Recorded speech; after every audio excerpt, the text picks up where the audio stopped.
నమస్తే, this is Sourya. మనతో పాటు ఈరోజు సీనియర్ జర్నలిస్ట్ జగదేవ్ గారు ఉన్నారు. సో వారితో మాట్లాడదాం మంగ్లీ ఇష్యూకి సంబంధించి. సో మంగ్లీ ఇష్యూలోని 150 కోట్ల స్కామ్ అనేది ఇప్పుడు 1000 కోట్లకు పైగా స్కామ్ జరిగింది. ఇందులో సిఐడి, సిబిఐ సో వీళ్ళందరూ కూడా ఎంటర్ అయ్యారు. ఇప్పుడు అసలు ఈ కేసు ఇప్పుడు ఏ రేంజ్ లో ఉంది? అసలు నిజంగానే 1000 కోట్ల స్కామ్ చేయగలిగిన కెపాసిటీ ఆ సత్తా మంగ్లీకి ఉంది అని అనుకోవచ్చా? అసలు మంగ్లీ హస్తం ఇందులో ఉందా లేదా?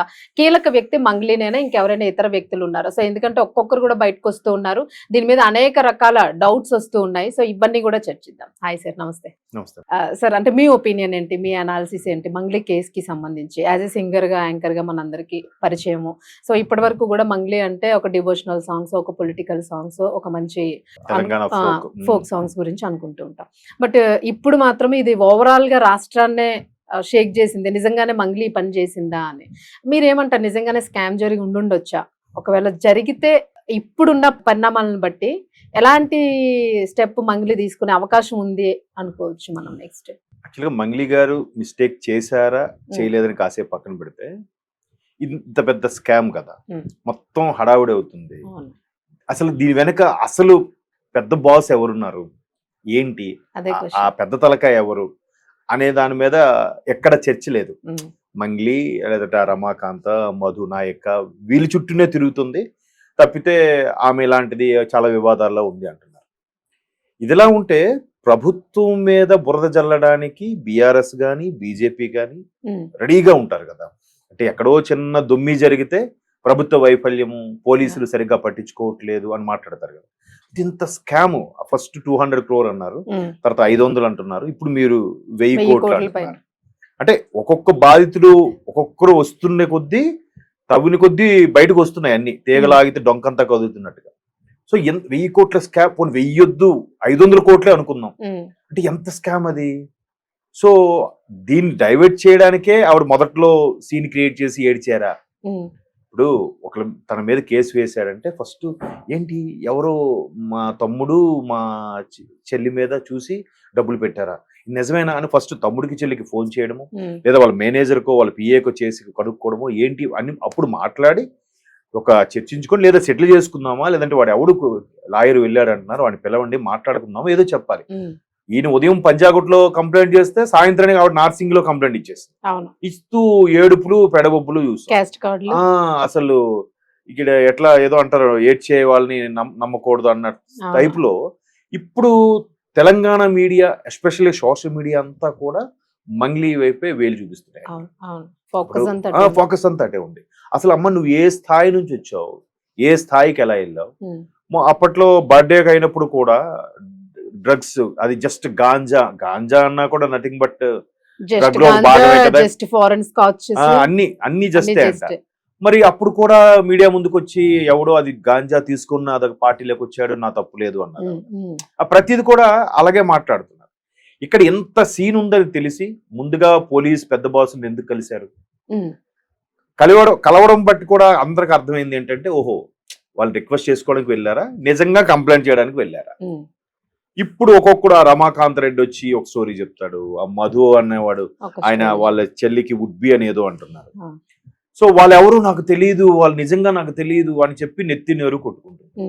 మొత్తం ఇన్వెస్టిగేషన్ లో బయటకు వస్తున్న అంశాలు ఏంటి, గత సెప్టెంబర్ లో ఎప్పుడో ఈ మధు అనే వ్యక్తి అకౌంట్ నుంచి ఈమెకి అకౌంట్ లో డబ్బులు వచ్చాయని, అక్కడికి ఒక వారం 15 రోజుల తర్వాత మరలా ఈవిడ కొట్టేసి, మరి అప్పుగా తీసుకున్నారో లేదంటే ఈవిడ ఈవెంట్ కి సంబంధించిన డబ్బులో తెలియదు, కానీ ట్రాన్సాక్షన్ అయితే జరిగినప్పుడు నాకు అసలు వారు ఎవడో తెలియదు, ఇంతవరకు నేను చూడలేదు అంటున్నారు. మరోవైపు వాళ్ళు ఫోన్ ట్రాకింగ్ వాళ్ళు కూడా కాన్సన్ట్రేషన్ చేస్తే, వాళ్ళు ఆ మంగ్లీ గారి ఇంటికి వెళ్ళి అక్కడే చాలాసేపు కూర్చొని సిట్టింగ్ కూడా, అది గానా బజానా టైప్ లో సిట్టింగ్ వేసి చాలాసేపు మాట్లాడుకున్నారట. మేబీ ఆ టైంలో ఆవిడ అక్కడ ఉన్నారా లేరో తెలియదు. ఇంకా ఈ బాధితులు లాంటి వాళ్ళు అంటే రోజుకొకరు వస్తూనే ఉన్నారు. వాళ్ళు నేనున్నాను అంటే ఫస్ట్ భయపడతారు కదమ్మా, అమ్మో పెద్ద తలకాయ సెలబ్రిటీ ఎందుకులే అని. తర్వాత ఒక్కొక్కరుగా బయటకు వస్తున్నారు. సరే, ఇంత వ్యవహారం జరుగుతుంటే ఇండస్ట్రీ తరపు నుంచి ఒక్కరు కూడా మాట్లాడలేదు, సపోర్ట్ ఇవ్వకపోగా మాట్లాడట్లేదు. బట్ ఒక బంజారా నేత, ఓయూ జేయూసీ నేత మాత్రం డైరెక్ట్ గా మా అసోసియేషన్ కి అలాగే ప్రొడ్యూసర్ కౌన్సిల్ ఒక లేఖ రాశారు. దయచేసి ఈ వ్యవహారం తేలే వరకు ఆవిడకి ఎవరు అవకాశం ఇవ్వద్దు. సో ఇప్పుడు మాలోని అవకాశాలు బ్లాక్ అది చేసి ఆయన లెటర్ పెట్టాడు. బట్ ఇంకా- మా గానీ ప్రొడ్యూసర్ కౌన్సిల్ గానీ మేము ఇవ్వమని ఎక్కడ చెప్పలే. అలా ఇవ్వని పరిస్థితులు ఉంటే ఖచ్చితంగా వాళ్ళు ప్రొడ్యూసర్ కౌన్సిల్ నోటీస్ బోర్డులో పెడతారు. ఓకే. అది నాకు అది ఐడియా ఉంది. జనరల్ గా ఇట్లా వీళ్ళకి ఎవరు ఇంటర్వ్యూలు ఇవ్వకూడదు, వీళ్ళకి ఎవరు అవకాశాలు ఇవ్వకూడదు అని చెప్పి గతంలో ఒక మీడియా ఛానల్ సినిమా ఇండస్ట్రీ మీద అవును ఇలాగే దుమ్మెత్తి పోస్తే ఉమ్. ప్రొడ్యూసర్ కౌన్సిల్ బయట బోర్డు పెట్టారు, నోటీస్ బోర్డు. అవును ఆ ఛానల్ ఏంటి పేరు అనవసరం కానీ అవును అంటే అట్లాగా అది క్లియర్ వాళ్ళ నుంచి వస్తే కనుక అట్లా పెడతారు. సో ఇక్కడ అలాగేం పెట్టలేదు. బట్ ఈయన అపీల్ చేశాడు. అవును సో ఇప్పుడు ఈవిడ ఇంకేం మాట్లాడుతుంది? ఇప్పుడు రీసెంట్ గా వాళ్ళ పిఏ వచ్చి కూడా మాట్లాడారు అంటున్నారు. అంటే ఏది ఏమైనా ఈమెకి తెలిసినా తెలియకపోయినా ఈమె చుట్టూ ఇంత కథ అల్లుతున్నప్పుడు లేదా ఈమె పేరును యూటిలైజ్ చేసుకుని మిస్యూజ్ చేస్తున్నప్పుడు ఈమె కనీసం ఒక ఎంక్వైరీ చేసి అసలు ఏం జరుగుతుంది ఏంటి అని ఒక అడగాలి కదా. అవును అడగాలి. నాకేం లేదా తెలీదు.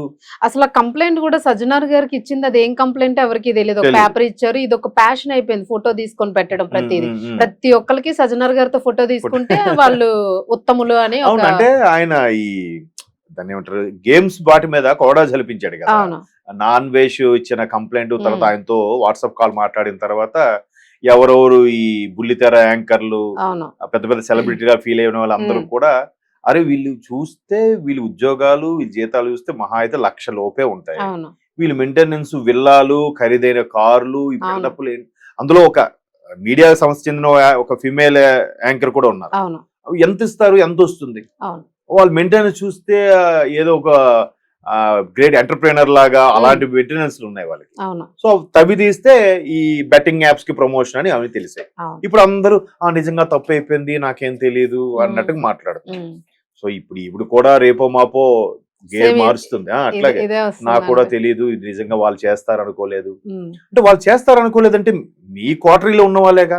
అవును వాళ్ళ సిస్టర్ కూడా పాడడానికి మధ్యలో అవకాశాలు కూడా ఇచ్చారు ఇచ్చారు కదా. ఇచ్చారు. ఏం- దట్టు మొన్నటి వరకు మధు తెలియదని అన్నారు. ఇప్పుడు ఆ, మొన్నేమో ఆ. ఆ మధుయే వచ్చి మరి. మా ఇల్లు అమ్మకానికి పెట్టాను, మధు కొనుక్కున్నాడు, ఇంకా రిజిస్ట్రేషన్ అవ్వలేదు అని చెప్పి అసలు ఆ మధు ఎలా ఎవరు పరిచయం అసలు? అయ్యాడో తెలియదు కానీ మంగ్లీకి మధుకున్న రిలేషన్ అసలు ఏంటన్నది కూడా అర్థం కావట్లేదు అని అర్థం కొంతమంది కావట్లేదు. ఆ రమాకాంత్ ఎవరు ఉన్నాడు ఆయన చెప్పింది ఏంటంటే మంగ్లీ వాళ్ళ సిస్టర్ కి మధుకి ఇవ్వాలనుకున్నారని. అది కూడా మధు స్టేటస్ చూసాక ఇవ్వాలనుకున్నారు. ఓకే ముందు ఒక సాధారణ వ్యక్తి అయితే ఎందుకు ఇస్తారమ్మా? అవును వీళ్ళు బ్యాచ్ లో ఆమె అసిస్టెంట్ గానో ఆమె పిఏ గానో మేనేజర్ గానో తిరిగితే ఎందుకు ఇస్తారు? అవును ఒక స్టేటస్ మెయింటైన్ చేసిన వాడికే ఇస్తారు, ఆల్రెడీ సెలబ్రిటీ కాబట్టి. అవును ఆయన మీద కర్నూలు పోలీస్ స్టేషన్ లో కూడా ఏవో కొన్ని కేసులు ఉన్నాయట మధు మీద మధు మీద. ఉమ్. సో ఇప్పుడు ఈ వ్యవహారం 2 రాష్ట్రాలకి పాకి- సంబంధించినదే అవును. కదా. సో ఎంత అవుతున్నా విపక్షాలు ఎవరు ఇక్కడ మాట్లాడలేదు. అక్కడ వైకాపా వాళ్ళు మాట్లాడట్లేదు, వాళ్ళ పేటిఎం బ్యాచ్ అంటారు అవును వాళ్ళు ఏమనట్లేదు. అసలు వాళ్ళు మాట్లాడట్లేదు. ఇది ఇంకా విచిత్రం. ఎందుకంటే ఆవిడ జగన్ గారికి అప్పట్లో ఓట్లు క్యాంపెయినింగ్ అంటే మాట్లాడరంటే వాళ్ళకి మైలేజ్ రాదు కదమ్మా. ఇక్కడ తెలంగాణలో జరుగుతున్న వ్యవహారంగా చూస్తున్నారు, ఇక్కడ మాట్లాడేది మైలేజ్ రాదు. పొరపాటున గవర్నమెంట్ మీద దుమ్మెత్తి పోస్తే అవును ఇక్కడ కేసీఆర్ కాదుగా ఊరుకోవడానికి. అవును అన్న రేవంత్ రెడ్డి అన్న అస్సలు తాడ తీసేస్తాడు అన్న. సో ఆ భయం ఉంది. పైగా ఆస్తులన్నీ ఇక్కడే ఉన్నాయి అందరివి. చాలా మందివి హైదరాబాద్ లో ఆస్తులు ఉన్నాయి, ఆంధ్రాలో ఉండే మాజీ మంత్రులవి. సో అందుకు అన్ని మూసుకొని కూర్చొని ఉన్నారు. సో ఇక్కడ వ్యవహారం ఏంటనేది సంగారెడ్డిలో ఒక పెద్ద నేత ఉన్నాడు, ఓ రెడ్డి సామాజిక వర్గానికి చెందిన వ్యక్తి. మేబీ ఆయన గవర్నమెంట్ తరపున వ్యక్త లేదా ప్రధాన ప్రతిపక్షానికి సంబంధించిన వ్యక్త అనేది ఇంకా క్లారిటీ లేదు. బట్ ఆ పెద్ద తలకాయ అండ చూసుకొని వీళ్ళందరూ జస్ట్ గేర్ మార్చినట్టు ఆడి మీద వీడియో ఏదో మాడు అలాగ మాట్లాడుతున్నారు. బట్ ఆ పెద్ద తలకాయ నడిపిస్తున్నాడు అన్నట్టు కూడా ఒక కథ ఉంది.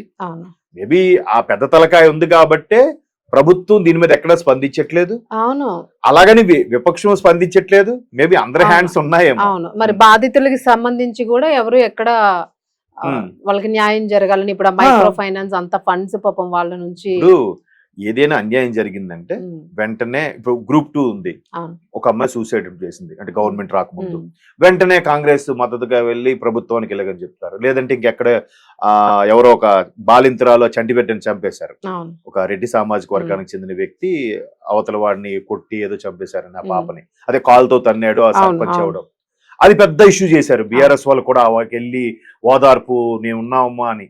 మరి ఇక్కడ ఈ బాధితులకి మేము ఉన్నామని ఎవరు రావట్లేదు. ఎందుకు సార్ కోవా బన్ ఇష్యూ ఎంత మరి అసలు ఎందుకు 10 రూపాయల బన్న కోసం లాస్ట్ కి అక్కడికి వెళ్ళి ఆ కోవా బన్నని తిన్న నాయకులు కూడా ఉన్నారు. ఇక నుంచి నీ బన్న కొనుక్కొని తింటా అని. అవును, అక్కడ లోకేష్ గారు కూడా ఏదో ట్వీట్ చేశారు అని చూసాము. అదే అంటున్నాను, ఇప్పుడు వీళ్ళు అసలు ఎవ్వరూ మద్దతు ఇవ్వట్లేదేంటి? పాపం బాధితులు అనాథలు అయిపోయారండి. ఎవరైతే నిజంగా లాయరు సుబ్బు ఏదైనా పేరు, ఆయన నిజంగా ఆయనకి థ్రెటనింగ్ అయితే ఉందని అనిపిస్తుంది వీటి బడి చూస్తే.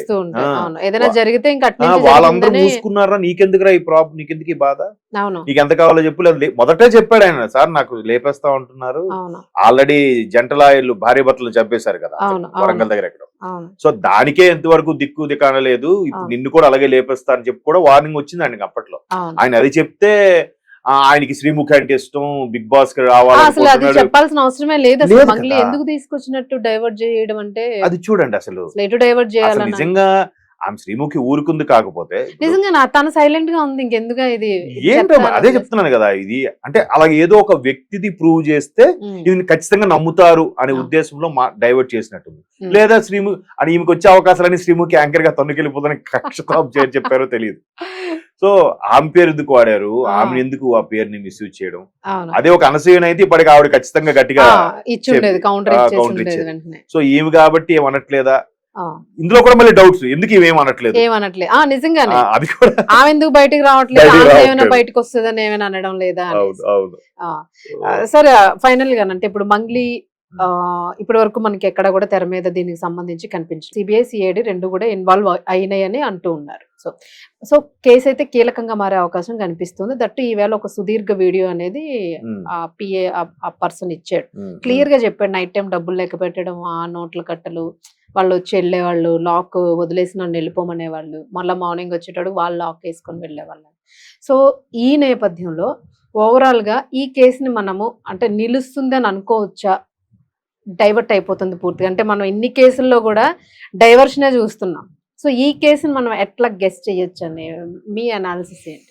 ఇది అంటే మీకు ఇంతకుముందు చెప్పాను కదా, ఏదో పెద్ద తలకాయ వ్యవహారం ఉందని. ఈవెన్ కర్ణాటక మినిస్టర్స్ కూడా ఉన్నారు ఇందులో, ముంబై నుంచి ఎవరో ఉన్నారు. మేబీ అంటే ఇవన్నీ కర్ణాటక మినిస్టర్స్ ఉన్నారంటే ఆబ్వియస్లీ కాంగ్రెస్ కర్ణాటకలో కదా. సో ఇక్కడ కాంగ్రెస్, ఇక్కడ గవర్నమెంట్ మాట్లాడట్లేదు, అలాగని ప్రతిపక్షాలు మాట్లాడట్లేదు. ఇట్లా ఏదో అంటారు చూసారా, దొంగలు కలిసి ఊర్లు పంచుకున్నారు అన్నట్టుగా ఎవరెవరు ఉన్నారో తెలియదు. బట్ మొత్తానికి పెద్ద హ్యాండే ఉంది. అందువల్ల ఇది ఎంతసేపు సోషల్ మీడియా వేదిక మీద చక్కలు కొడుతుంది, మీడియాలో హల్చల్ అవుతుందే తప్ప దీని మీద ఎక్కడ ఎవరు దీని ఒక సిట్ వేసి ఇన్వెస్టిగేషన్ అని గాని అట్లా ఎవరు మాట్లాడట్లేదు. మేబీ సజ్జనార్ గారు ఆ విషయంలో చాలా స్ట్రిక్ట్ గా ఉంటారు కాబట్టి ఆయనే ఒక టీం తీసుకొచ్చి టీం పెట్టి స్పెషల్ గా ఏదైనా స్పెషల్ టీం చేసి చేస్తారని అంటున్నారు కాబట్టి ఆయన కూడా ఎక్కడ అనౌన్స్ చేయలేదు, మనకు కూడా ఎక్కడ వార్త రాలేదు. కానీ ఇది ఇంకొక 4 రోజులు అవుతుంది, తర్వాత లాస్ట్ పేజ్ న్యూస్ అయిపోతుంది. బట్ ఇప్పుడు అందరు రిక్వెస్ట్ ఏంటంటే ఖచ్చితంగా దీని మీద రేవంత్ రెడ్డి గారు అయితే స్పందించాలి. ఎందుకంటే గద్దర్ అవార్డ్స్ ఇచ్చారు గతంలో ఆవిడకి, అప్పటికి ఎలిగేషన్ స్టార్ట్ అయింది. సో అలాంటి ఎలిగేషన్ ఉన్నప్పుడు కూడా గద్దర్ అవార్డ్స్, రెస్పెక్టబుల్ అవార్డ్స్ అనేవి ఆవిడకి ఇవ్వడం అనేది కూడా కరెక్ట్ కాదు. సో ఆయన అయితే స్పందించాల్సిన అవసరం ఉంది అని అంటూ ఉన్నారు ఒక పక్క. కానీ అదే ఇది కొద్ది రోజులు నడిచిన తర్వాత మళ్ళీ ఇంకో టాపిక్ ఏదో వస్తుందండి, జనాలందరూ మర్చిపోతారు, మళ్ళీ మామూలే. అంతే, ఎప్పుడు ఉన్న డిసప్పాయింట్మెంట్ అంటే అదే అనిపిస్తుంటుంది. అసలు ఎందుకు అంత నేమ్ ఉన్నప్పుడు ప్రతిదీ ఆవిడకి ఎందుకు వివాదం? అంటే ఇలాంటి వాళ్ళ వల్ల తయారైపోతూ ఉన్నారు కదా సార్, ఒకరి తర్వాత ఒకరి తర్వాత. ఇప్పుడు మంగ్లీ తర్వాత ఇంకెవరి పేరో వినిపిస్తుంది, ఇదే కోవలోకి వెళ్తుంది అది కూడా కేసు. సో మరి మళ్ళీ కొత్త కేసు ఏమొస్తుంది అనేది తెలియదు. అంటే అదే మళ్ళీ ఇంకోటి కొత్తది వచ్చే వరకు మళ్ళీ దీని గురించి డిస్కస్ చేసి మళ్ళీ మర్చిపోతారు. మళ్ళీ అంటే ఒకటండి, మనిషి అనేవాడు ఎక్కడో దగ్గర తెగుతాడుగా. 1 కోటి 2 కోట్ల 10 కోట్ల, 10 కోట్లు, అంతేగాని ఎక్కడో దగ్గర క్లూ దొరుకుద్ది పట్టుకుంటారనే కాన్ఫిడెన్స్ లేదండి. 13 ఏళ్ళు 14 ఏళ్ళుగా బెయిల్ మీదే బయట తిరిగేస్తున్న వాళ్ళు ఉన్నారు. ఇంకా ఇలాంటివి చిన్నవి కదా ఇవి.